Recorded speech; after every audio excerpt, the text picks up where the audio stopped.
Aujourd'hui, le numérique a de plus en plus de place au sein de notre société, ce qui soulève un questionnement au niveau de l'éducation. Donc pour démontrer ceci, je vais vous citer quelques chiffres. Donc selon le ministère de l'Éducation nationale, donc c'est issu des enquêtes prophétiques de 2017 et de 2018. Donc 9 enseignants reconnaissent les bénéfices pédagogiques du numérique et l'utilisent pour préparer leurs cours dans le premier degré. Et aussi plus de 92% des enseignants utilisent le numérique pour construire des séances d'activité en classe dans le second degré.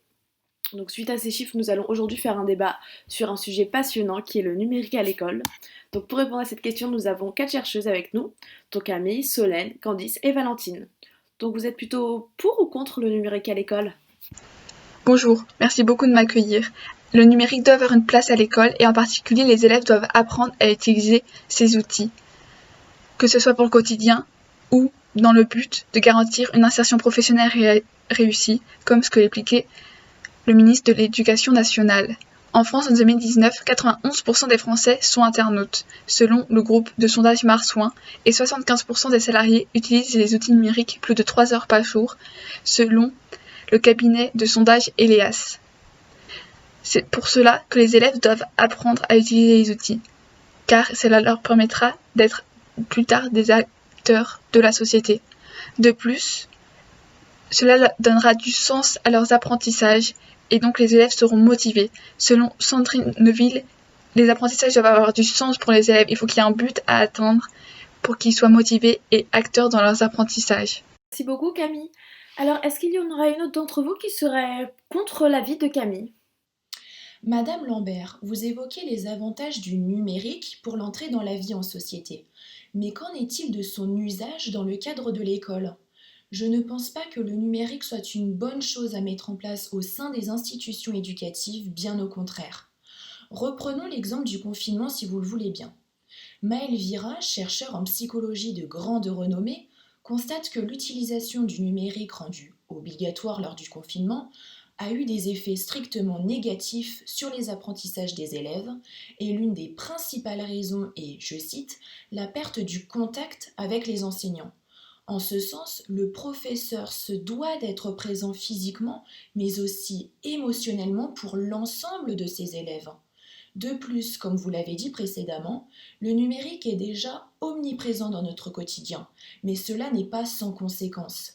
Ainsi, l'OCDE confirme en 2018 qu'une utilisation excessive du numérique, y compris à l'école, entraîne une baisse des résultats, pouvant alors engendrer une forme de décrochage scolaire qu'il faut, je pense, avant tout éviter. Valentine, désolée de vous couper, mais comme le temps est limité, ce serait bien de laisser parler une autre de vos collègues chercheuses. Voilà. Alors je propose à Candice, du coup, de nous exprimer son opinion. L'émergence du numérique a modifié la manière d'apprendre des élèves. Mais ce n'est pas un mal. Le numérique est un levier à l'innovation et à l'amélioration de notre système éducatif. Et c'est pourquoi il est nécessaire de l'intégrer à l'école, d'autant plus que nous constatons déjà des résultats concluants. Lorsque vous évoquez, Madame Desmurger, une potentielle dégradation des relations enseignants-élèves, ce ne sont que des craintes.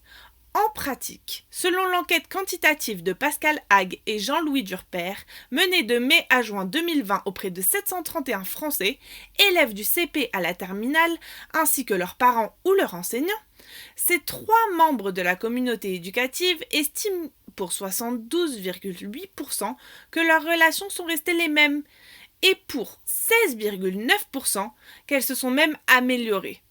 Ainsi, intégrer le numérique à l'école, c'est aussi intégrer de l'humain, avec un emploi du temps alternant présentiel et distanciel qui respecterait davantage le rythme de l'enfant, qui est souvent mis à mal durant les longues journées d'école.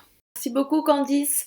Alors maintenant, au tour de Solène pour finir. Je suis d'accord avec vous sur le fait que le numérique a des aspects bénéfiques sur l'ensemble de la communauté éducative qu'il faut cultiver. Le fait de pouvoir échanger à distance, surtout pendant le confinement, est important pour les enfants.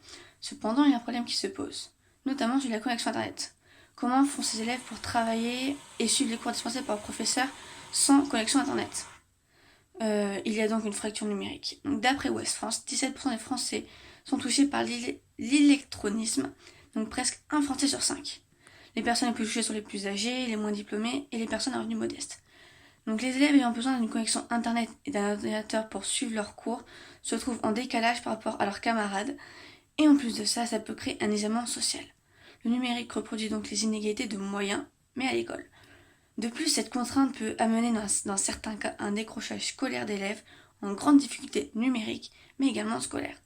D'après une enquête réalisée par Educavox auprès d'enseignants, près de 20% des élèves ne paraissent pas engagés dans la scolarité depuis le début du confinement. Non, le débat est clos. Merci beaucoup aux filles d'avoir bien voulu donner votre avis sur le numérique à l'école. C'était très intéressant et enrichissant. Sur ce, bonne journée.